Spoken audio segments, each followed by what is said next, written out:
buenos días, buenas tardes o buenas noches. Aquí estamos en un programa más de Ciudad Viva, el espacio donde he tenido la gran oportunidad y el privilegio de conversar con diferentes personas de diferentes profesiones, ámbitos, y a todos los jalo a esta mesa a conversar sobre ciudad desde su propia perspectiva, porque justamente eso es lo que a mí me interesa, salir un poco de lo académico y lo técnico de la arquitectura y el urbanismo y adentrarnos un poquito más en las vivencias de personas diversas, de vecinos de esta ciudad o de otras, que podemos de alguna manera aprender e identificarnos. Hoy tengo un invitado al que le tengo un aprecio especial, la verdad que en general, ¿verdad? Esta mesa siempre ha estado con personas que yo aprecio y admiro muchísimo, y hoy me acompaña, bueno, yo le digo Tali Mello Bautista, un joven multifacético, porque me acabo de enterar que además de abogado, activista, personaje activo, además es artista y además es músico. Así que bienvenido, mi querido Mello, ¿cómo estás? Muchas gracias, muy bien, gracias por la invitación. Aquí estoy pues listo para compartir mi experiencia, mi vida, mi poco tiempo de vida que he tenido.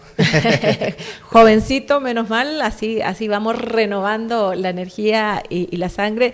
Yo quisiera contarles que nos conocimos de diversas maneras, ¿verdad? Pero efectivamente la que a mí me queda más grabada es la versión de Mello como vecino activo. Y me gustaría un poco que me contaras cómo es que tú te has ido involucrando primero para tener cierta asesoría legal con otros vecinos, y luego también convocando a la comunidad, que no es tarea fácil, es muy difícil que la gente se decida a participar, a involucrarse.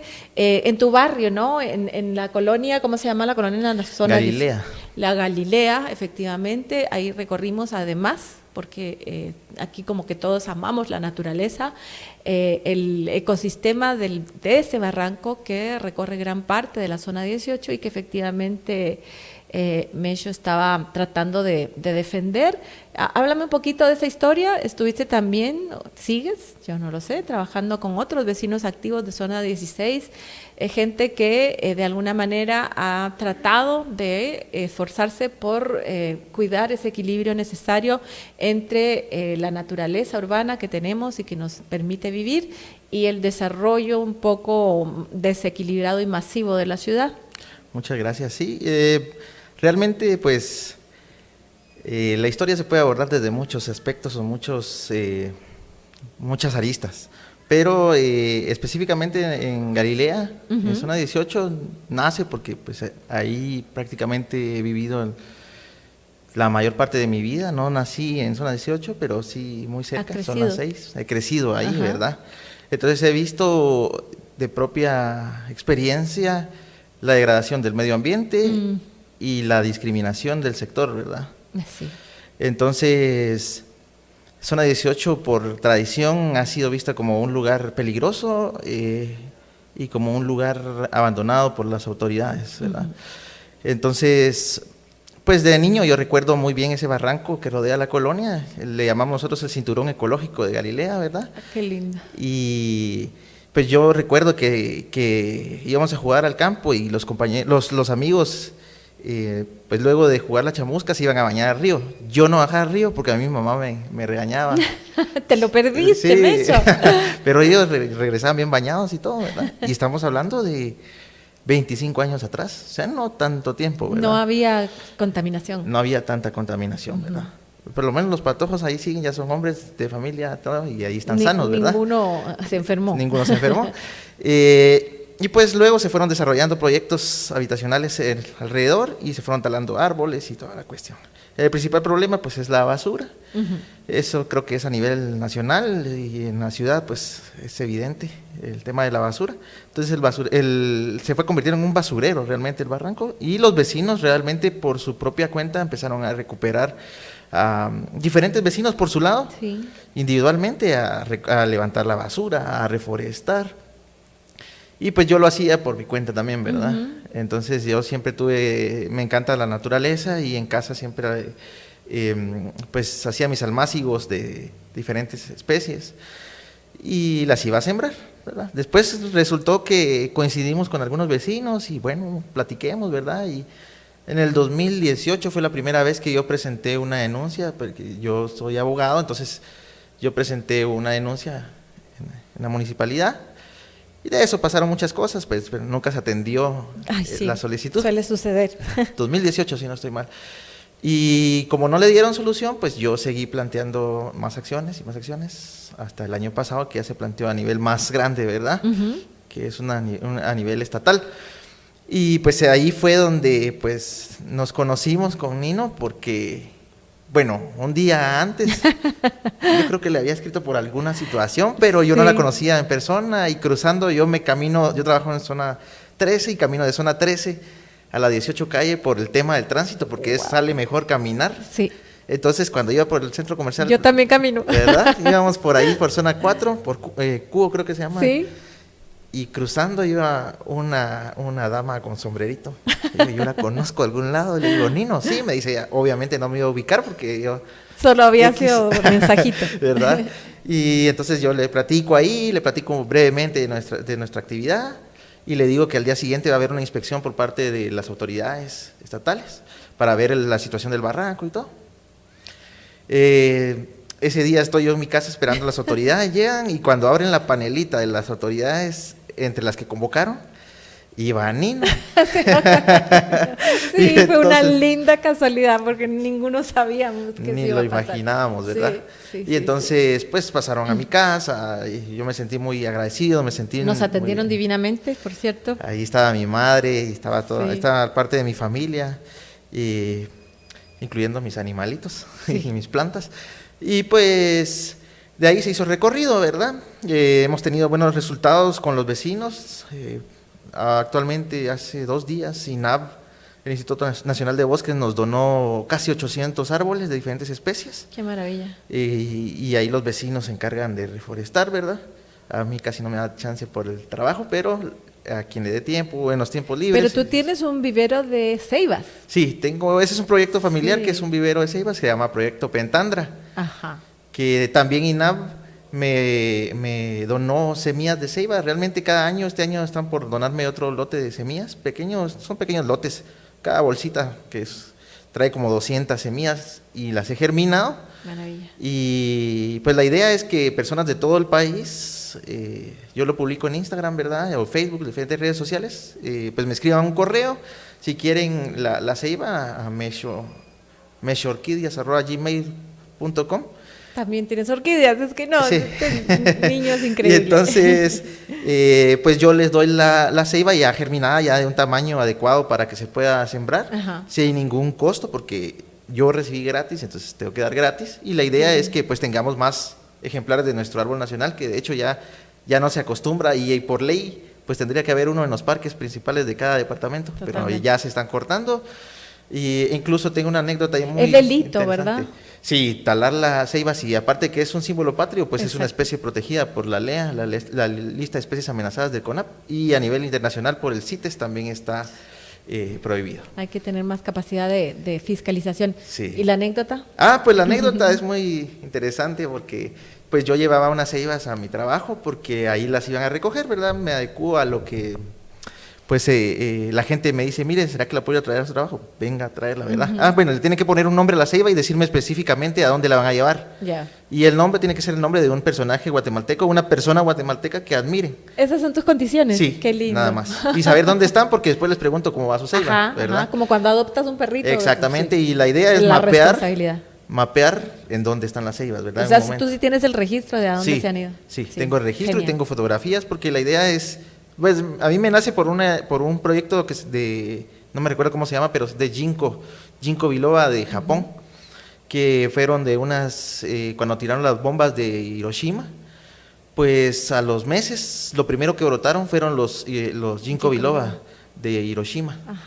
Entonces ellos hicieron un proyecto que pues mandan ginkgo biloba, que por cierto también ya me comuniqué con Japón para que me manden, porque mandan a los diferentes países como símbolo de paz y de que ellos no quieren repetir ese periodo, ¿verdad? Entonces pues yo dije, quiero hacer lo mismo con la ceiba, ¿verdad? Todavía no hemos llegado al tema de llevarla a otros países, aunque obviamente en los jardines botánicos y todo conocen mucho la ceiba, sobre todo porque está en toda América Latina.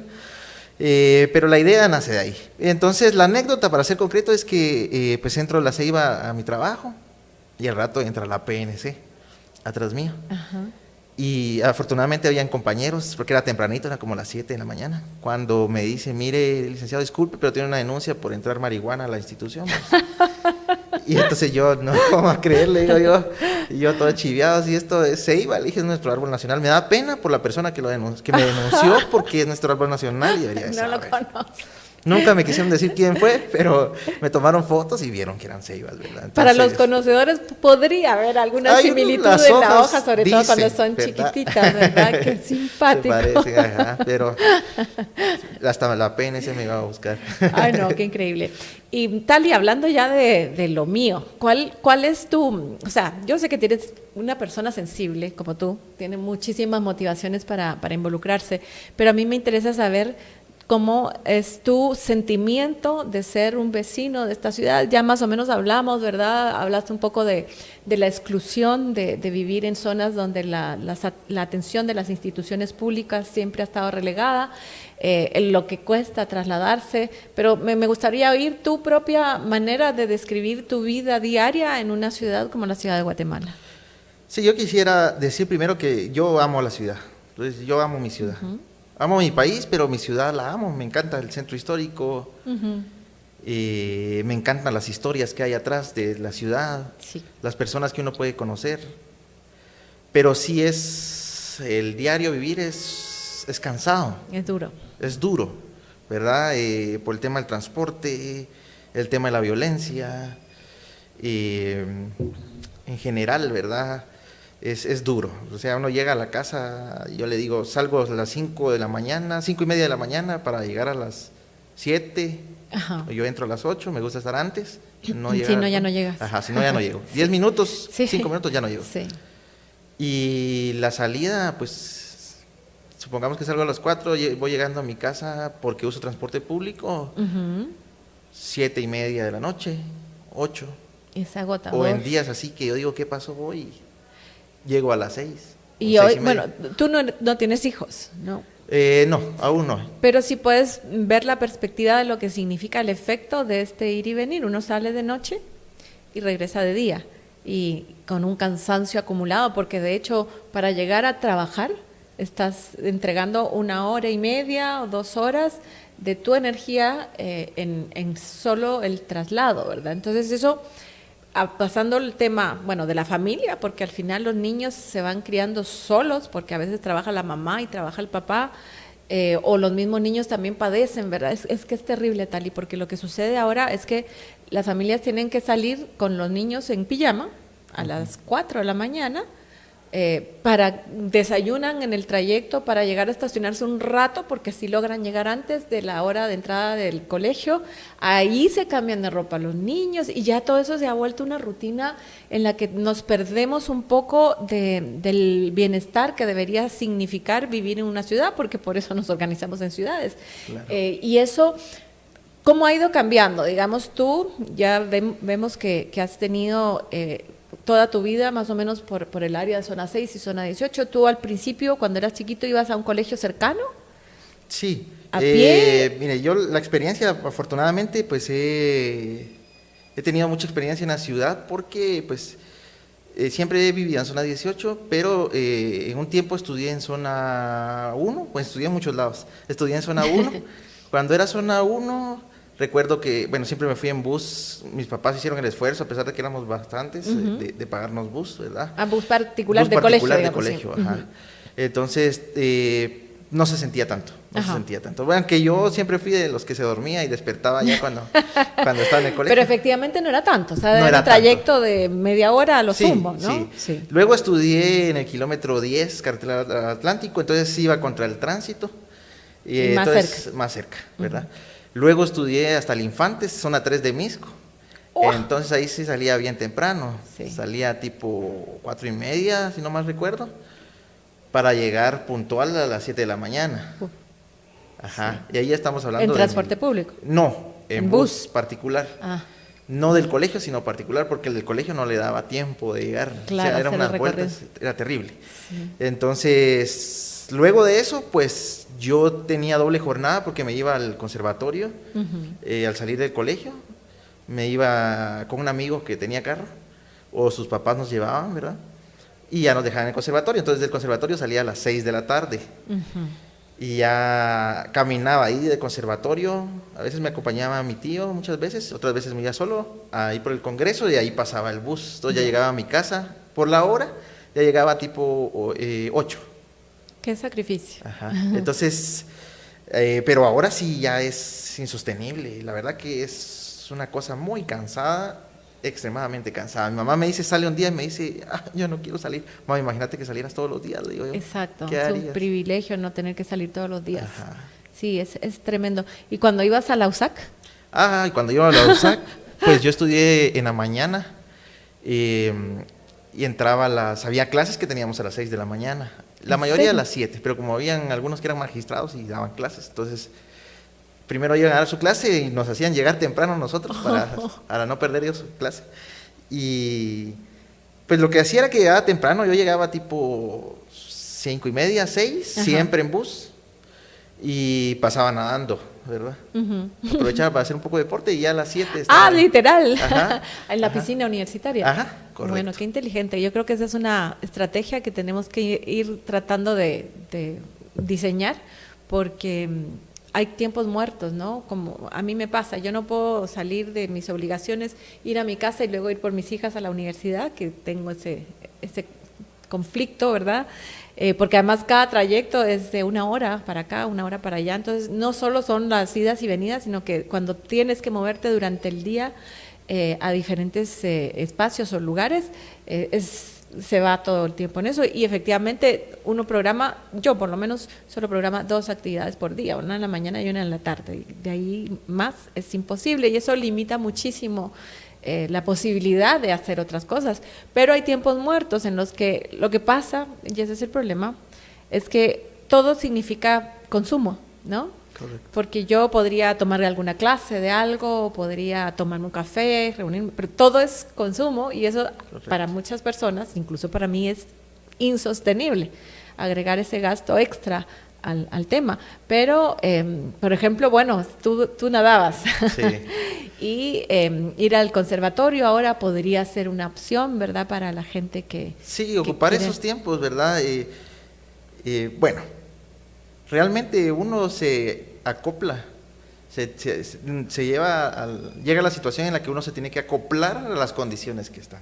Sí. Pero yo por lo menos soy de la idea que no solo tenemos que acoplarnos, sino tenemos que exigir también, ¿verdad? Excelente Porque punto. si nos seguimos acoplando, pues nos dan sobras. Sí. Y lo que aportamos como ciudadanos no es para recibir sobras, ¿verdad? Total. Y todos tenemos dignidad, y no importa si somos de zona 18, zona 6, zona 14, zona 16, tenemos los mismos derechos, porque aportamos en las mismas cantidades de acuerdo a los ingresos y de acuerdo a todo. Entonces no debe de haber Y hay temas que diferenciación. van más allá de aportar o no aportar, porque son derechos humanos, Son como el derechos, acceso claro. al agua, por ejemplo. Justo Claro. tocaste un tema clave que yo siempre he tenido presente y que es difícil abordar, porque lo que sucede en esa aceptación, digamos, con esa frase que es tan nociva de es lo que hay, uno termina adaptándose y no te das cuenta de que tienes el derecho e incluso la obligación de exigir que las cosas no sean así, ¿no es cierto? Porque hay temas que tienen que ver con una desigualdad muy grande entre una zona de la ciudad y otra. Claro. Aquí es clarísimo, ¿verdad?, cómo algunas personas, las menos, viven en áreas que podrían perfectamente ser ciudades de países de primer mundo, ¿no? Con todos los servicios, con las calles, con las aceras, como corresponde, y hay una gran mayoría, lamentablemente la mayoría, que tiene que padecer el hecho incluso de que ni siquiera hayan aceras para poder caminar. Y a mí me cuesta definir de una manera no técnica el concepto de derecho a la ciudad. Tal vez contigo y tu expertise jurídico podemos hacer un resumen para entender cuáles son o qué encierra ese derecho a la ciudad. Bueno, para mí el término es un término nuevo. Ah, mira, o sea, te puse un examen de tesis en este minuto. Se usa mucho en los ámbitos urbanos, ¿verdad? Okay. Hablamos mucho del derecho a la ciudad, que básicamente es lo que me acabas de decir, ¿no? Entonces, pues yo lo abordo con mi experiencia como ciudadano. El derecho a la ciudad, pues, es todo ese conjunto de cuestiones dignas que necesitamos como ciudadanos para poder desarrollarnos de una manera adecuada y en maneras sencillas para ser relativamente felices, ¿verdad? En nuestro día a día. Excelente, ¿Sí? Excelente, porque la felicidad es parte del bienestar. Claro, claro, el tema de la salud mental, el tema, usted decía, el tema del deporte. Yo he querido venirme desde zona 18 a mi trabajo, pero me da miedo en la carretera porque no hay dónde irse ni siquiera caminando. Exacto. Lo que decía, no hay aceras. Exactamente. No hay aceras, ¿verdad? Nada que la ciclovía, nada, no hay nada, ¿verdad? Entonces, eso implica agua, implica transporte digno, que con un transporte digno público, pues tenemos habría una reducción lógica en el transporte particular, privado, ¿verdad? Privado. Implica también un medio ambiente sano. Así es. Implica también salud, por ende, ¿verdad? Acceso a la educación, que también va de la mano, ¿verdad? Y acceso a cuestiones que para algunas personas pueden ser cosas superficiales, pero que son importantes, como es el arte, ¿verdad? Acceso al arte, a la lectura, ¿verdad? Derecho al ocio, que al se ocio, llama. sí, ¿verdad? Entonces todo eso, y derecho a una identidad también, incluso estando dentro de una ciudad, ¿verdad? A poder uno identificarse como una persona con su propia personalidad, con su propia identidad en el lugar en donde vive, a pesar de estar en una ciudad cosmopolita ya. Y yo siento, bueno, tú me vas a decir, ¿verdad? Porque uno de los grandes retos que yo veo en el tema de vivir en comunidad, digamos, en una ciudad, es el involucramiento ciudadano. En los barrios más tradicionales, de alguna manera, hay como esa identidad que viene de atrás que te permite que estos procesos se den de una manera más fluida, más natural, con tus vecinos. Porque he de contarles que allí, en la Galilea, los vecinos, como ya nos decía Mecho, han ellos mismos reforestado, y hay, por ejemplo, un circuito precioso dentro de un caminamiento dentro del barranco que se vuelve como un parque y que a la vez tiene la virtud de que es propio, porque al final hay esfuerzo del tío, del abuelo, de uno mismo en cada arbolito o en estar paleando para que haya ese sendero. La gente en tu comunidad está anuente o es muy difícil que participen. En general, hablando yo desde mi perspectiva, creo que es muy difícil que la gente decida dejar su comodidad, su anonimato, y decida a asumir alguna causa, por más que sea un proyecto muy pequeño de reforestación o de simplemente mejoramiento, pintar los árboles o lo que toque. A mí me ha costado mucho y creo sinceramente y firmemente que en esa participación ciudadana podemos tener el motor del cambio. ¿Cómo ha sido tu experiencia? Tú eres un líder en eso. Pues la verdad que sí es complicado. No le voy a mentir, es complicado porque por lo mismo que hay tanta diversidad y de pensamientos y por el sector específicamente, pues hay otras necesidades. Siempre hay una prioridad. Siempre hay una prioridad. Yo siempre he dicho, no podemos dar saltos cuánticos, digo yo, ¿verdad? Porque hay cosas que tenemos que son prioridad resolverse. Pero el tema ambiental es una prioridad también. Entonces, la verdad es que hemos coincidido con los vecinos, o sea, con la idea, no es que yo sea el líder, porque no, yo desde mi perspectiva y de mi expertise como abogado y como, digámosle, ambientalista, porque a mí lo que me encanta la naturaleza, eso es en realidad. Entonces me he dedicado a estudiar un poco las plantas y cuestiones así, pero por mi cuenta. Entonces coincidimos con otros vecinos que tenían la idea de reforestar, otro tenía la idea de levantar la basura, Ajá. otro decía que su carro no tenía dónde parquear, entonces, pero porque había basura. Ajá. Entonces coincidieron varias situaciones, ¿verdad? Y poco a poco se han unido más personas. De hecho, ahora hay unos jovencitos ahorita que... La generación de relevo. Ajá, sí, bueno, y uno de los más activos es un señor que es jubilado del OJ, si no estoy mal, pero él es el más activo en la reforestación. Entonces yo lo que hago es llevar árboles, llevar insumos. Ajá. Otro que yo quiero reconocerlo y decir su nombre, que es Joycer. Joycer es una persona muy activa, que inspira realmente. Qué lindo. A mí me inspira mucho y lo admiro mucho. Él es mecánico, Ajá. esa es su profesión y ha luchado por el medio ambiente desde su espacio, ¿verdad? Y esto lo he visto porque, como bien decía al principio, pues también de alguna manera he participado con las personas de Zona 16, ¿verdad? Uh-huh. La dinámica es Sí. distinta. Sí. La dinámica es distinta. ¿Pero la esencia será la misma? La esencia es la misma. Ajá. Sí, la esencia es el amor a la naturaleza, Sí. el amor a su familia, al qué van a dejar a su familia, que es una preocupación que yo tengo también, qué le voy a dejar a mis hijos. Claro. Yo no quiero que se enfermen, ¿verdad? Tuve la misma dinámica en la 1 de julio con los hermanos Fernelli, ahí es diferente, ahí vienen los las hermanos, guacamayas. las guacamayas, Sí. ahí los hermanos Fernelli que resultaron ser paisanos de allá de San Marcos, pues los conocí y ahí sí son ellos líderes así Sí. natos, ¿verdad? Y atraen a más gente y ahí se han apuntado, ¿verdad? Y ahí siguen ellos. Y uno de ellos está muy enfermo, pero Fernelli, los hermanos Consuegra son.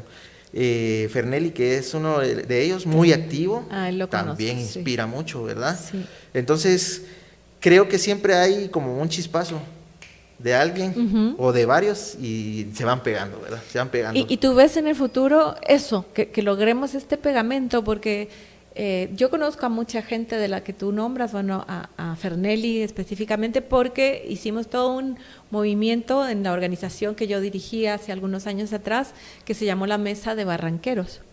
Y es ahí donde se reunieron diferentes organizaciones, Fundaeco, Calmecac, las Guacamayas y otros organismos internacionales incluso que habían siempre trabajado por la sostenibilidad de la naturaleza en áreas urbanas, ¿verdad? Por ejemplo, pero yo sigo sintiendo que no hay, por eso me encanta tu experiencia, porque necesitamos como esos agentes que sean el engranaje entre una comunidad y otra para que entendamos que al final la problemática, y por eso te preguntaba, el espíritu es el mismo de la Galilea a lo que sucede en la zona 16 y a lo que pueda suceder en Misco o en otras áreas de la región metropolitana o incluso del país. Sí, para que ese movimiento se vuelva primero un movimiento ciudadano, que es ahí donde empieza, y luego se vuelva políticas públicas. Claro. De hecho, yo creo también eso, que esto está sucediendo mucho de manera aislada. Uh-huh. Exacto. Y de hecho yo les proponía a Marisol, creo que es de Zona 16, ¿sí? que hagamos una reunión donde nos juntemos proyectos similares y platiquemos, nada más platicar. Me encanta. Porque de hecho, hace como 8 días me entró un mensaje por Facebook, una persona que yo no conocía, y me dijo, me dieron tu usuario, me dijo, y yo vivo en el Quetzal San Marcos, me dijo, y me dijeron que tenés un proyecto de ceibas, y mira, me dijo, yo tengo un santuario aquí, y de hecho ahí se llama el Quetzal porque se mira más el Quetzal que en Cobán ahora, ¿verdad? Ajá. Y me mandó fotos de lo que él hace, es apicultor biodinámico, fue migrante y ahorró, y lo que ahorró lo vino a invertir en su finquita que tenía aquí y tiene cosas maravillosas. Entonces yo le digo, primero quiero ver qué tiene y después miramos en qué podemos ayudarle, ¿verdad? Porque él me decía, necesito árboles para mis abejas, me decía. Ya llevemos adelante esa convención de qué, ¿cómo nos podremos llamar? De barranqueros. De barranqueros. Sí, creo que hace mucha falta porque efectivamente hay causas que nos reúnen a todos, pero no tenemos esos encuentros, esos espacios comunes. Por eso yo valoro tanto estos espacios donde podemos hablar del tema y tal vez alguien nos ve y se suma y definimos roles, ¿no? Así como tú dices, yo llevo los insumos, hay alguien que asume el liderazgo y poco a poco vamos transformando la mentalidad, que creo que es de las cosas más difíciles de los seres humanos, ¿verdad? Porque nos acomodamos, porque creemos que eso es, porque realmente es difícil tomar el liderazgo y alzar la voz para muchos temas, pero creo que el espíritu está y creo que es importante seguirlo cultivando y hacerlo crecer. Claro. Hablando de otro tema, me gustaría que me contaras un poco tu faceta artística. Tú estudiaste en un colegio que te hizo artista. Sí, yo estudié en el Infantes. Realmente, bueno, a mí siempre me gustó la música desde niño. De hecho, ahorraba para comprarme instrumentos en eso. Me acuerdo de una zampoña, fue mi primer instrumento, de esas peruanas, pero ahí en Antigua la compré. Y luego en el conservatorio, yo quería entrar al Infantes por la banda, pero la banda marcial, que lo que ellos leen partituras y todo, ¿verdad? En ese entonces estaba todavía vivo el maestro Cabrera, que era de la Orquesta Sinfónica, y maestro López, que era maestro de procesiones. Entonces ellos fueron los principales profesores de ahí de la banda, del colegio, fundadores, de hecho. Y ahí empecé mis primeras notas en el saxofón. Después, pues, al año, porque nació mi sobrino, yo le quise dedicar un año a mi sobrino, porque no, por lo mismo. Que la ciudad tan difícil, ¿verdad? Y claro, mi hermana tenía que regresar ya anoche, entonces yo le dediqué un año a mi sobrino y al año siguiente me meto al conservatorio, tenía yo 13 años cuando empecé. Entonces a saxofón, específicamente saxofón tenor, y pues ahí conocí a mucha gente, ¿verdad? Mucha gente, muchos lugares, muchos auditorios, muchísimas experiencias. Tenemos un grupo, ahorita está un poco calmado, desde pandemia nos calmamos un poco ahí. Ya hombre. Es hora de sí, ya de hecho ya nos acabamos de reunir y el viernes tenemos otro ensayo y vamos a tocar, que es el Cuarteto Chapín de Saxofones. Es un único grupo que existe así en Guatemala, que son las 4 voces como que fueran cello, violín, viola y contrabajo, solo que versión saxofón. Maravilla. Saxofón alto, soprano, tenor y barítono, ¿verdad? Entonces, pues ahora tengo 34 años, tengo ya bastantes años de tocar. Maravilla.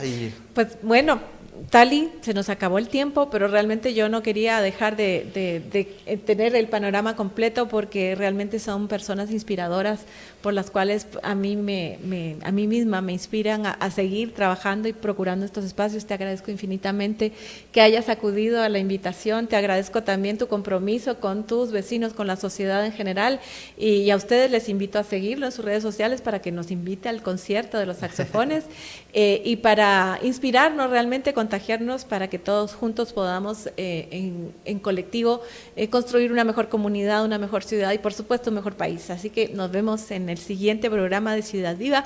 Muchísimas gracias. Muchas gracias. Mesho, Tali y a todos ustedes. Chao, chao. Gracias.